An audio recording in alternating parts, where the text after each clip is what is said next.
Welcome to C Files. Welcome to another drive. Got a lot to talk about today. There's a lot going on.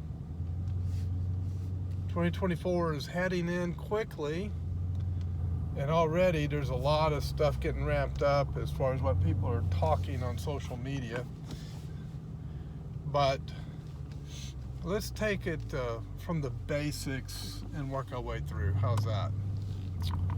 Here's the basics that everybody needs to know as far as what's happening in the world today.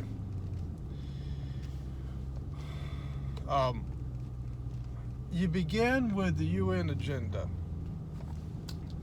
and the World Health Organization's really taking a lot, or at least they're really trying to take a lot of power right now, and trying to dictate to nations what they will and won't do when they decide they want to declare some kind of an emergency, such as a pandemic.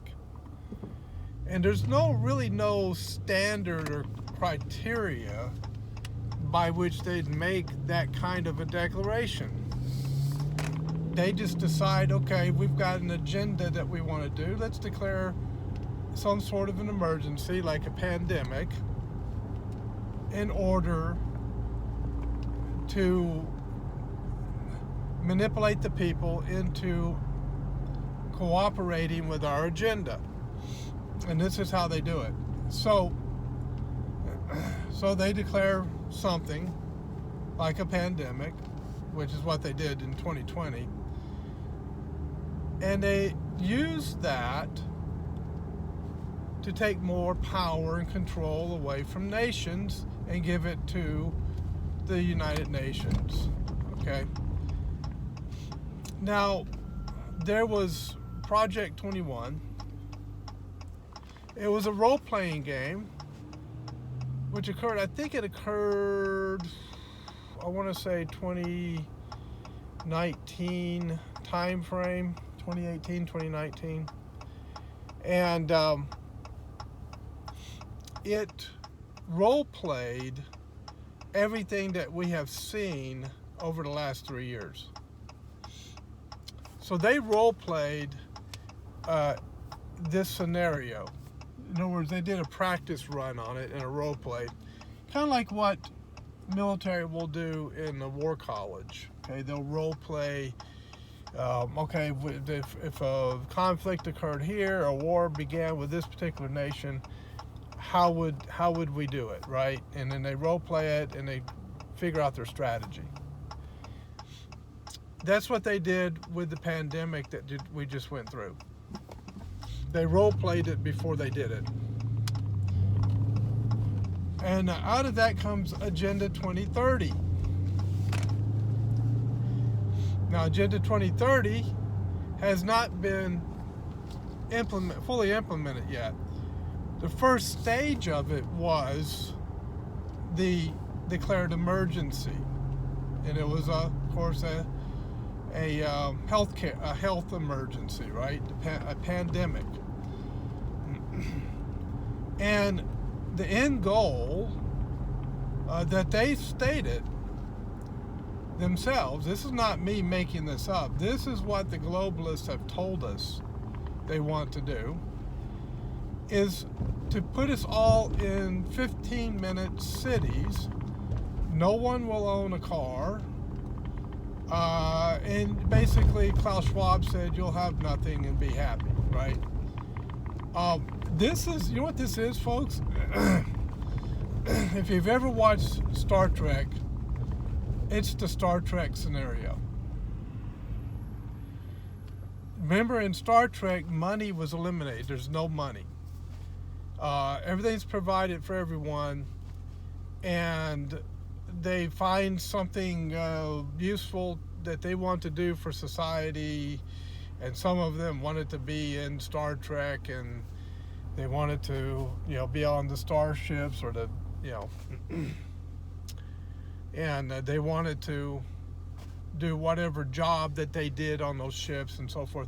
And they didn't get paychecks. They didn't get paid in the fantasy, in the sci-fi of Star Trek. Now some say, well, they're just depicting communism. Yes, but not in its purest form, because there's not a total lack of freedom. Okay, but they did get rid of the monetary system. Now, so that's having nothing and being happy. They depicted that in Star Trek. You will have nothing and be happy, Klaus Schwab said. That's the Star Trek scenario. So, but now they're trying to make it a reality, right? They want to make it a reality. Now remember, they will reveal to us what they want to do, the World Economic Forum and all that, the WHO, the UN, the people who are globalists with that, they will reveal to us what they want to do in movies and books. They write books. Klaus Schwab has written, there's about 4 that I know of that he's written in the last probably 5 years. Yuval Noah Harari has written books. They tell you their mind, they give you their mind, what they're thinking, and they tell you what they want to do in their books. And then the movies. And there's a movie that's coming up called Civil War. And I don't know when it's going to be released. I think it's going to be released in 2024. But they've already put a trailer out on the movie. And it's about a civil war that's occurring in modern day America. And this is part of what they want. They want that scenario. Notice they're trying to divide the country as much as possible. And they're trying to divide, get Democrats and Republicans fighting each other, and try to get the races separated and mad at each other and fighting each other and attacking each other. This is all a part of the globalist agenda, right out of their playbook. Divide and conquer.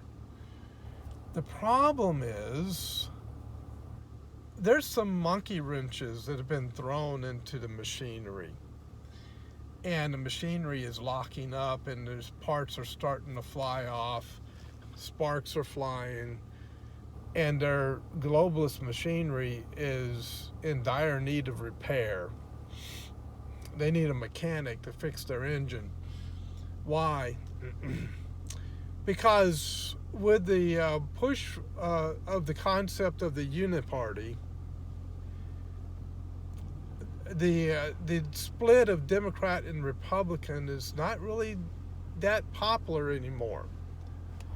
Now, there's some fake conservatives and some liberals that want to still have that split because they don't understand the agenda. They don't understand what's happening in the world right now.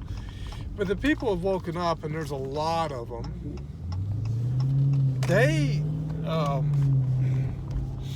They're like, we're not doing the Democrat-Republican thing. They've basically said, forget both parties. We're now the populist. We're the MAGA populist, and that's growing. Recently, and I think it was in Chicago, there was a group of black Democrats that were taking to task their black elected officials in Chicago and basically telling them, you had better get your doggone act together, or you're gonna face some serious consequences. And what they were referring to was immigration, the illegal immigration, people coming in and taking their jobs that aren't even citizens and getting benefits that they don't get as citizens, but they're giving non-citizens all of these benefits and giving them money and giving them, all this stuff. And the Democrats look at that, especially those in the black community, looked at that and said, now wait a minute, what the heck's going on here? No. We're not having this. That's not what we elected you for. In Pennsylvania, Democrats are abandoning their party and jumping over to the Republican Party. in groves. But they're not jumping over to the Nikki Haley Republican Party. They're jumping over to the Trump Republican Party. And the thing is that there is a schism within the Republican Party right now, a big one. And guess who's winning and guess who's losing? MAGA is winning, and the secular fake conservatives are losing. So there's some house cleaning going on. There's some house cleaning going on in the Democrat Party, and there's some house cleaning going on in the Republican Party, and it's all MAGA. And it's, you say, well, MAGA, that's Trump. No, that's where people get messed up. MAGA is not Trump. MAGA is bigger than Trump, okay? Now, Trump came up with the idea of MAGA. He started it, and he got the movement going, but it has grown beyond Trump. In other words, if Trump wins the next election, does another 4 years as president, and then leaves office, the MAGA movement doesn't disappear. It's not going to die on the vine just because Trump is no longer there. It's going to continue to grow because it's not based upon some cult personality. And a lot of people don't understand that. It's not based on a cult personality. It's based on a movement, on an ideology, and it's a very practical ideology, and it's populism, and it basically says this: I don't want to pay $1,000 for groceries at Costco every time I go into the store to feed my family. I don't want to pay $5 and $6 a gallon in gas in California, okay? I don't want to have the expenses to take care of a family to be almost double my income. That's populism. It's very basic and very practical. It's not ideological so much when it comes to philosophy or religion, right? It's pragmatic, okay? Now, I'm not a big fan of pragmatism myself because it does tend to be secular, and it does tend to skirt issues that are spiritual in nature, moral in nature. You do what works and what's most convenient. I'm not a big fan of that because you can do that and lose your morality. You can lose that and do that and lose your ethics, lose your integrity, okay? But this MAGA form of populism isn't like that. That's what I've noticed. It's not pure pragmatism. This is pragmatism with a moral tint to it, a moral flavor to it. If something is immoral, but it seems to be the best way to do it, MAGA won't do it, and that's the point. Well, the most pragmatic way to handle this is this, and then MAGA looks at it and says, "True, but it's immoral, so we don't want anything to do with it." And that is the positive side of the MAGA movement. That's what I'm seeing as a positive side.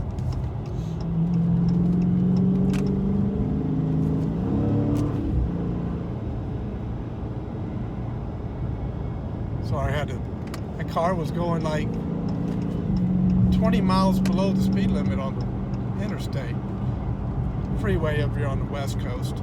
And cars were flying around me. I was stuck behind them, so I had to get around them. But anyway, so this populism that we're seeing is a pragmatism with a moral flavor to it, which is really awesome, in my opinion. Did you hear Trump's message recently? His Christmas message? I've never heard him in that way before.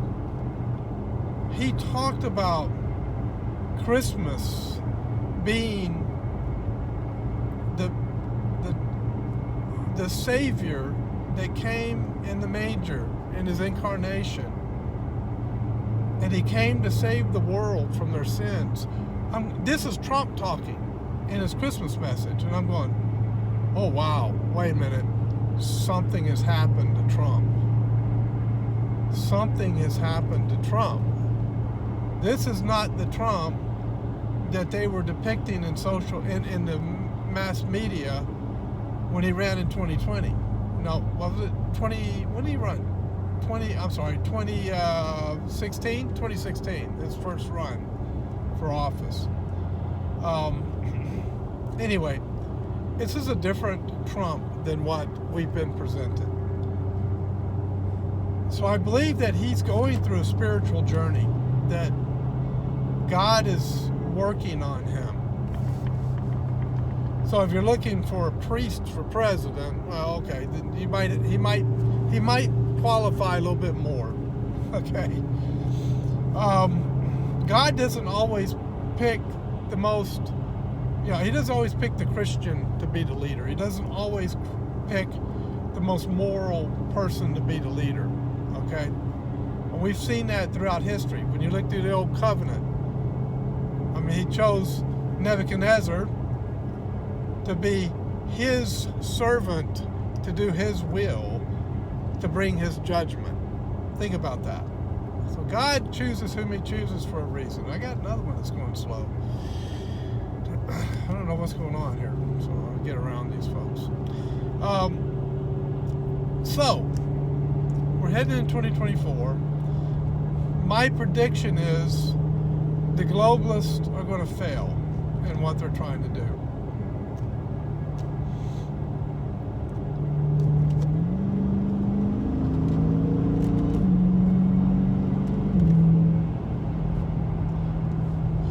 And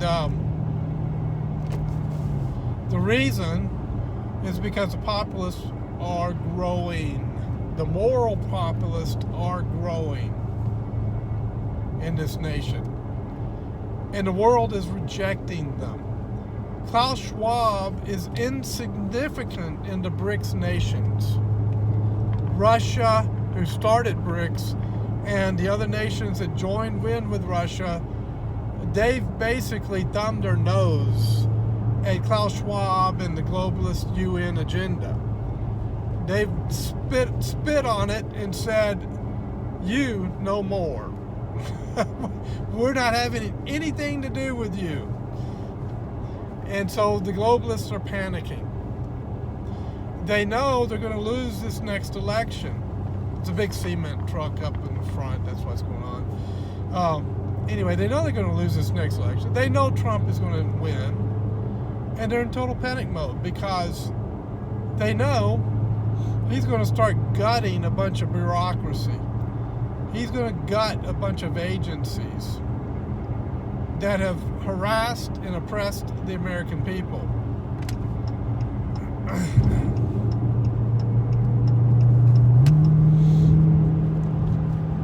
In our exit. And so that's what we're going to see. This is why it's going to be a big battle in 2024. This is why I call it the Battle of the Bulge. Because this is going to be the globalist Agenda 2030 last-ditch effort to save their plan and to try to enslave you and me. You will have nothing and be happy. There'll be basically they want social credit scores. They want to control our money. They want to control everything. We're not going to be able to own cars and drive our own car. We'll only be able to go where they say we can go, when we can go, I could picture in my mind. Okay, you'll have a number, and on that number will tell you on what days you can go to the grocery store and buy groceries. And the groceries will be controlled by the globalists, right? They'll tell you what you can eat. It's going to be, you can have crickets for supper. There won't be any, grass-fed cow meat. No, they'll be eating that while we're eating the crickets. This is what they're looking at. But folks, it's failing. It's falling. They're not winning. And I believe it's because God is stirring a movement within the country. He's stirring a movement around the world. Anytime men in their arrogance think they're going to control and manipulate how God does things in this world, God basically scoffs at them, and he confounds their minds. He plays mind games with them because of their arrogance. And he, in this case, in a very painful manner for the globalists, slowly dismantles their entire plans and their what they want for humanity. And he just like peeling an onion, he just dismantles it piece by piece by piece by piece. This is God doing this. God is controlling all of this. This you can talk about the white hats, you can talk about Q and all of that.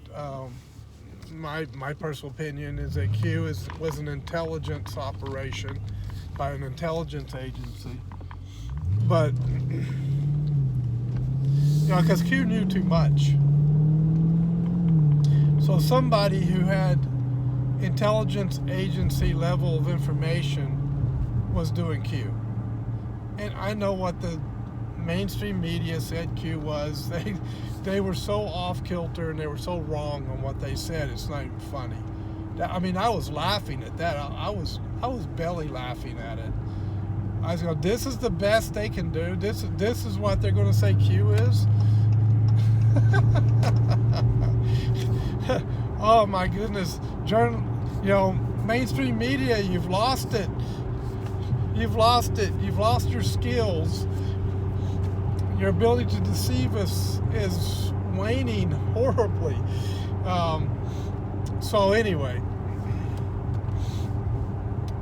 it's almost comical to watch them fall apart. And the censorship that's going on, trust me, that's going to come to an end too. They've had their heyday. They've had their little communist experiment of controlling free speech, and it's failed miserably. The yearning for freedom in the hearts of people is too strong for communism and totalitarianism and fascism to ever be successful. It's just too strong. Now, they may have some control for a period of time, a generation, maybe 2 generations, but eventually the whole thing falls apart. And all you have to do is look at the fall of the Soviet Union to see how it crumbles from the inside. Now, the same thing's going to happen to China. That's the next biggest player. Now, China saw what happened to the Soviet Union, and they said, you know what? I think we're going to have to make some adjustments. Maybe we can get a kind of a fake free enterprise system going here in China, but it's not real because it's still controlled by the communist state or communist party. But it has the the mimicking of, it has the look of a free enterprise system. But what's happening in China? That whole thing is starting to crumble as well. They have a huge real estate problem in China. I mean, a serious real estate problem where people are losing their shirts on real estate. The way we invest in the stock market, they used real estate for investments. And so people would buy apartments, and apartment buildings were going up in these cities that they would build, and nobody would move into the cities. Nobody would move into these apartments. And it got to the point where these people couldn't pay the mortgages on these apartments. And they couldn't pay the mortgages on these spaces they had for to put businesses in, to get people to rent. It never happened because they overbuilt, and it's causing what would be equivalent to a major stock market crash in the United States. That's what it's causing in China. We're talking about a 1930 stock market crash event that's happening in China right now with their real estate market. Now, they'll put out the image that they're still strong and they're this great empire and, they're the master race. This is how they're thinking in China. At least the CCP is thinking this. Oh, we're the master race. We're the Hitler, right? But that's crumbling and it's falling apart now. They cannot go up against the United States Navy and win. They know this. When you look at the strategies of trying to invade Taiwan, it's not looking good for China. Invading another country, or what they believe is part of their territory, it's not as easy as people think. It's difficult. It takes master planners, master military tacticians, and overwhelming power to be able to do that. So, yeah, that's just, they can't win that one. And Taiwan is building up. And then you got Japan, you've got the Philippines, you've got Vietnam, Singapore, who else? Oh, South Korea. I had to remember them. They're on board to that if there's an invasion of Taiwan, they're going to jump in on that fight. And here's why. They believe that, well, if China goes at Taiwan, then we're next. They're going to come at us next. And so we'd better stop them at Taiwan before they could make progress to come at us. So, China's probably not going to invade. They say, we're looking at 2025 or on an invasion or whatever. If they're going to announce it ahead of time like that, it's propaganda. It's psychological warfare. It's not real. You never announce an invasion before you invade. I mean, that would be like us invading on D-Day in 1944 at Omaha Beach and so forth, and saying, 6 months ahead of time, we're you Germans, you're in big trouble because we're coming on this date in 1944. We're going to hit you at Omaha Beach. We're going to hit you at Normandy, and you just get ready because we got an overwhelming force coming at you. Eisenhower wasn't that stupid. They did a ploy to pull part of their forces off to another beach that wasn't going to be invaded. They used Patton to do that, and then they hit them, and it was still a hard fight. So, yeah, so the fact that China is talking about invading Taiwan in 2025 tells me they're probably not going to invade. It's a psychological warfare. So this is what we have coming in 2024.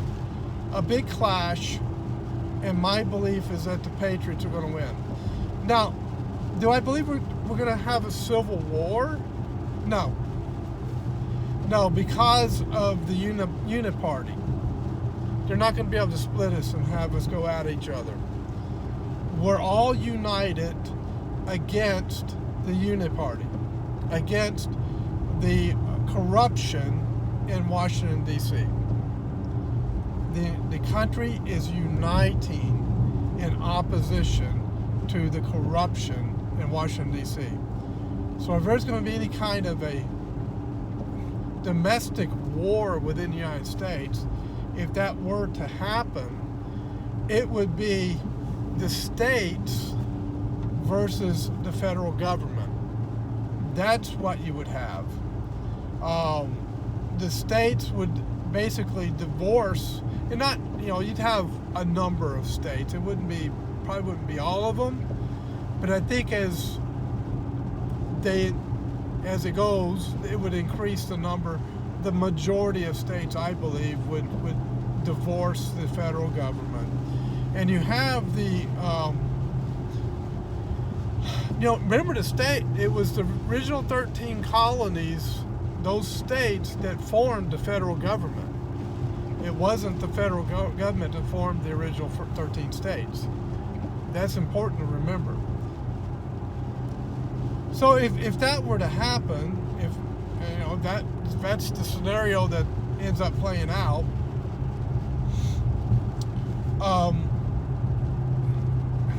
I don't believe the federal government could win that fight. And so you have the Constitution, what's it called? There are states right now that want to have a constitutional convention.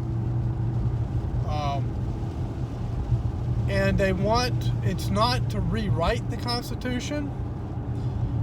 The purpose of it is to put us back to the original Constitution. So what they would do is they would, like, for example, the Patriot Act, they'd just get rid of it. They'd wipe that out, right? And anything else that they believe departed from the original intent of the founders when it comes to the original Constitution, that would be gone. And you say, what about Supreme Court decisions?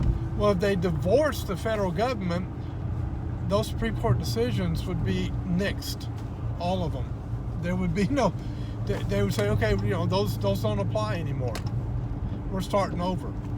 We're hitting a reset button. This is what, it's the Convention of States, that's what it's called.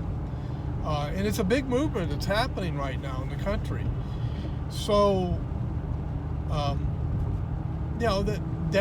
that's where I believe we would go if it came down to the federal government is starting to put the vice grips on us.